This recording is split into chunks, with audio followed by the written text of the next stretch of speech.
Hey guys, welcome back. It's Wednesday, August 11th. We're gonna talk about the stock market, GME, some technical analysis, some options plays, this very low volume, and how many shares of GME does retail own. We're gonna try and figure out from a very, very small pool. Sub up, like up, comment down.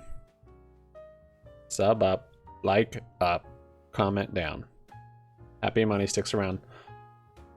Here's our Twitter if you want to get on there, as well as our Discord. We're doing a survey. Mello from our, there he is right there. Take our survey. Mello from our Discord put this together. I'll put a link in the description. This is your last chance. I'm going to come out with the results today after the video. I'll probably make another video saying the results. Just be honest. Tell me how many shares you own of, or put in the survey how many shares you own of GME, and then I'm going to we're just gonna see what our small little community has in GME shares, because so far I've heard conservatively Germany owns more than the float, conservatively USA owns more than the float, conservatively Canada owns the float, Australia owns like half the float. There's a lot of floats going on out there, so I want to see what we could muster up. How many shares we own, basically, average share size I'm curious about, and then also we're going to find out on the amount of people that took it, I guess pretty much total number. We don't have hardly any data on it though, because there's not a whole lot of people that took the survey, so take it, be honest, and you've only got, if you're watching this video after 8/11/2021, it's too late. The polls are closed. Quick price action on GME.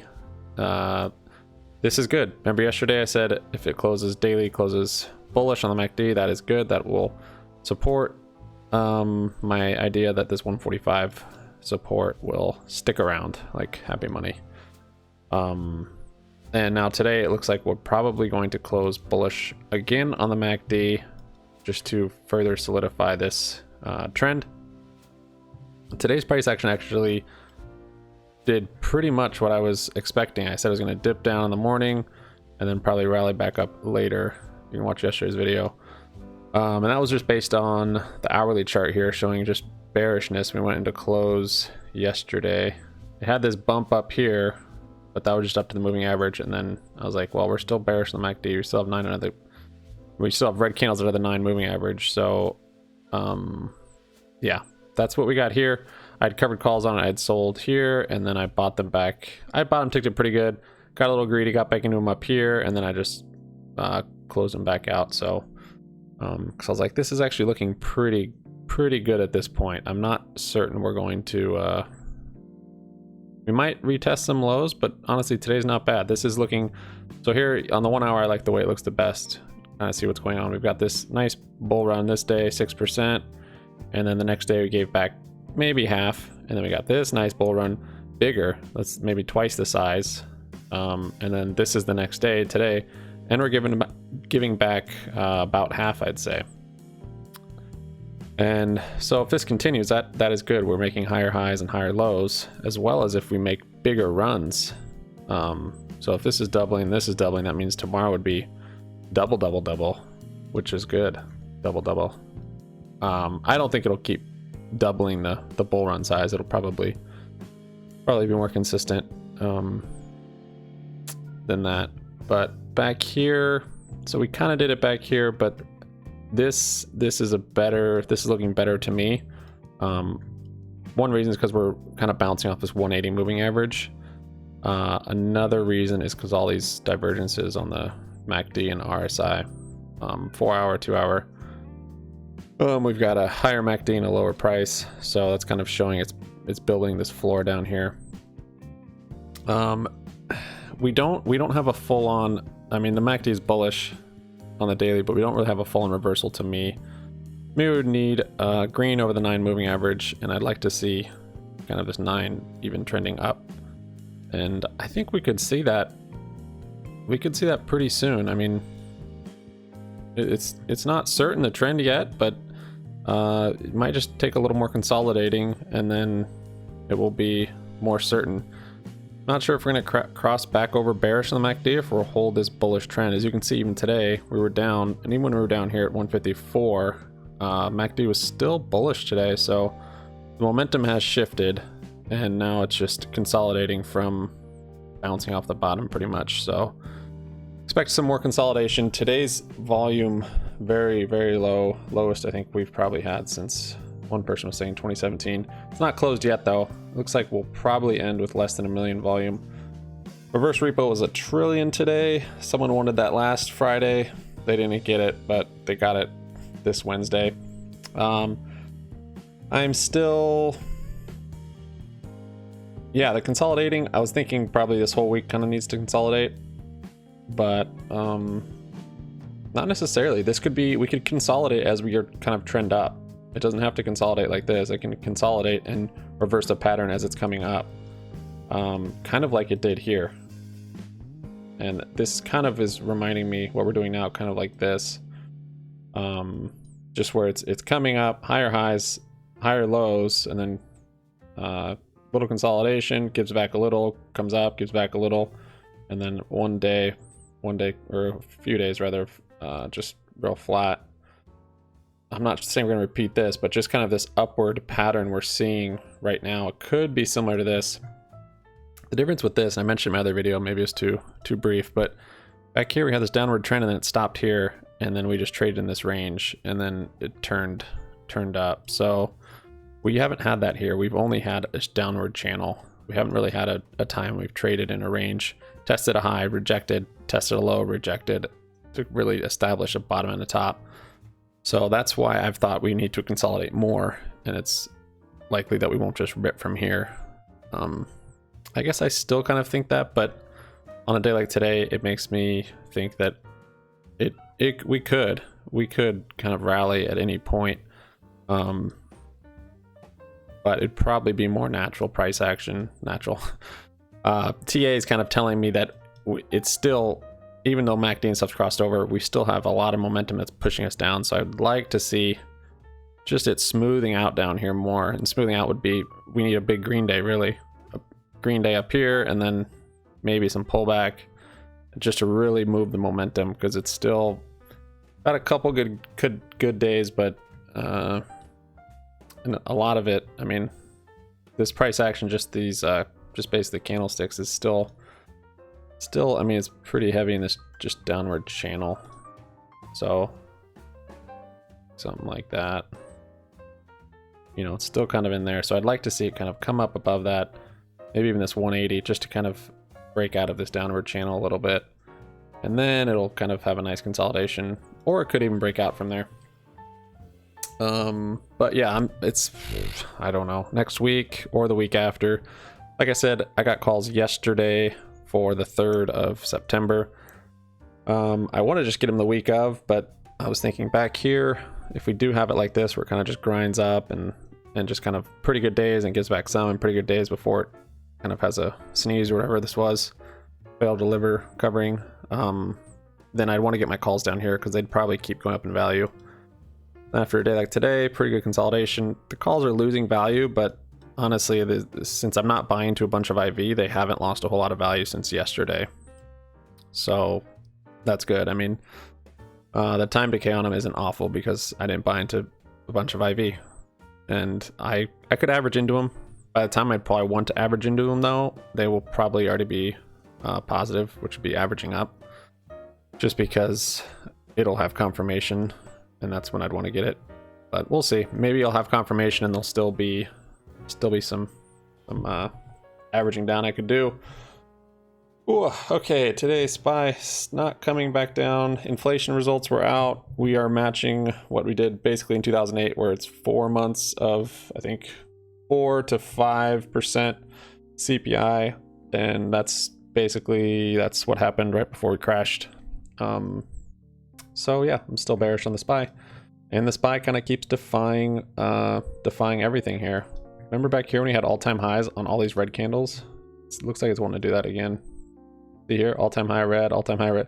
3 days in a row. I guess this weren't all-time highs, but all these days going up on red candles. So basically after hours, it would just get pumped. It'd open up high, during the day, people were scared and don't like it, trade it down, red candle. After hours, it'd pump up higher, and then so every day it's going up, but on red candles.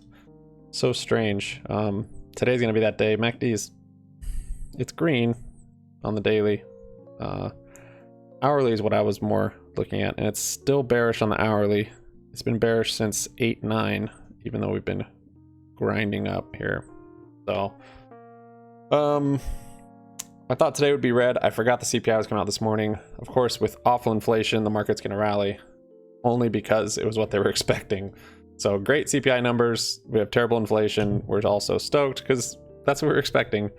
Sometimes stuff like this, though, the day of it, the market's happy because, oh, this is what, you know, we're prepared for this, and then we'll kind of see a continuation or a response from it later, i.e. like tomorrow and then the rest of this week, where people are scared but they aren't trying to show their cards yet, and they start offloading kind of after the fact. So that being said, it could be this week where we kind of come down pretty heavy on the SPY, and if that happens, GME could hold up, or it could come down some with it. It's not really going to inverse the SPY unless someone's getting margin called or something like that, I don't think, where it has those aggressive moves. But we'll go over the trades real quick. Like I said, I had covered calls, and then that put I also had, I closed it out for a little profit, just doing these little scalps on the options. Actually, I like doing it right now with the selling premium, because GME is just so flat, and it's really killing premium, just with lack of volume and hardly any price action. So selling calls on it and then just popping out of them, kind of popping in and out, it's worked pretty well. So that's what we have here. Okay, let's go over ORF real quick. I actually bought 100 shares of ORF. IV on it is so high. I was like, I'm gonna buy shares and then I'll sell covered calls on it to collect some of that premium. I bought the shares on it, and this thing's looking strong. This is the first time really that I've seen it that it's had kind of a multi-day rally of sorts. I guess back here it kind of did. We'll see. It looks like it's maybe going to just keep rallying.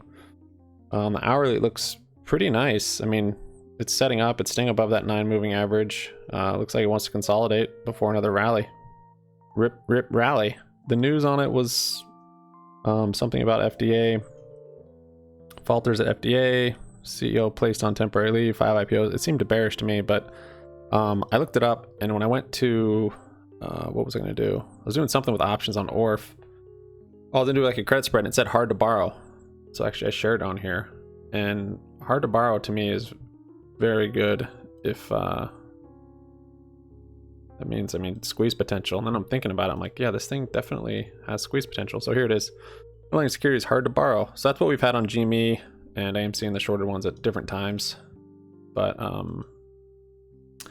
yeah, so I looked it up, and the fee on ORF is really high. So I'm like, okay, so anytime this thing gets news, it basically short squeezes, because it just needs it's a small float, I'm sure, needs a tiny bit of push, and then it just gets squeezed. Because the fee on it's 55%, an expensive short position to hold. So if it starts getting pushed up, they just cover right away. This is what naturally is supposed to happen. GME's is at 0.6 because they're not doing traditional shorting anymore. They're hiding them all in options, and they're just failing to deliver instead of actually shorting it properly. So I don't have any good data on it either. But yeah, so ORF I think is just having these kind of short squeezes. Why it's holding up here now, I'm not exactly certain. Maybe that news is kind of bullish for this biotech company. But yeah, anyway, so I got the shares. Haven't sold covered calls on it yet, just because it's still looking bullish to me. I would be selling these ones 7.5 for August 20th. These have been up to $1 at one point. So if I could sell, let's say I bought 100 shares for $6, that's $600, and I could sell one covered call for 100. That's 1/6 of my cost just right there in premium. Then if it goes up to 7.5, I'd be making at least a couple hundred just if it got exercised or signed, if it actually closed on my covered call. So it's a fun kind of premium sell strat, but I'm waiting until that looks better. Actually, it looks nice, but I want it to look better. These other trades, let's see here. We have ORF and then GME bought to cover. So that's covered calls. And then that put, I closed the put. Hayward, I closed out of that calendar spread I had. So I had calls I bought on Hayward. Hayward's been coming down. So I sold calls, made some premium, like 180 bucks I made on it. Hayward looks like it's hitting a support and might rally from here. So I decided to get out of that one. I'm liking that calendar spread. I'm looking for more to do actually. Just waiting for the right setup. And ORF and then Airbnb, they have earnings. Airbnb has been super busy for like a year now, just pent up demand, and I don't know, people don't want to stay in hotels. And I thought last earnings was going to kill it. It didn't. I mean, it did well, but it was within expectations, which is not what you want if you're trying to make money on earnings. So you want to beat expectations or miss one way or other outside of the range. That's how you can make money with the options on it. The chart, I mean, it's bullish on this daily, but really we're waiting for earnings, which is tomorrow morning. I think before market open, I got some plays on it. Let's see. So I got two 165 calls for August 20th. These cost $186 in premium. And then these are both bullish. And then I got a put credit spread, 140, 141. And this is just inside the range that's the expectation, basically. So the premium I got for selling this put credit spread is 286. So basically what that did was that covered the cost of my naked calls. And then it also gave me about $100 more. Actually, exactly $100 more. I was actually trying to have it be even, but yeah, as long as Airbnb closes above this. This is short term. This is for Friday. And then this is for, I think, next Friday. So as long as it closes above 141 on Friday, then, you know, that will expire worthless and we'll keep the premium. If it really tanks by then, yeah, this play doesn't really work. But if it stays above a certain amount, then I will have basically paid for these naked calls, these two 165s. If it really beats and goes crazy, I don't have a lot of exposure to the upside, not just the premium sell on this one. So yeah, it's not a great risk to reward. Just it's pretty, because this one's pretty far out of the money. So, but if you look at there's one thing I like about E-Trade. If you look at here, you can look at earnings, then you can see what the options market is predicting, and then prior earnings, what it was predicted and what actually happened. This is the actual move, this is the implied move. This time the implied move is smaller than last, or less than last one. And then over here it'll tell you the IV, current IV. This is why you want to sell premium, especially around earnings. Current IV is 64%. Market implied post earnings. This is what they're projecting IV to be after earnings, 33%. So they're expecting it to basically IV crush half the percentage. And this is why when you play earnings, you get screwed oftentimes, because it's usually within inside the range. Current implied move is 5%. So 139, 156, somewhere in that range on the downside and the upside. And so I basically did the put credit spread within the range that they're expecting to stay within on the downside, and then calls outside the range on the upside, because I think the premium on them was less because it's not expected.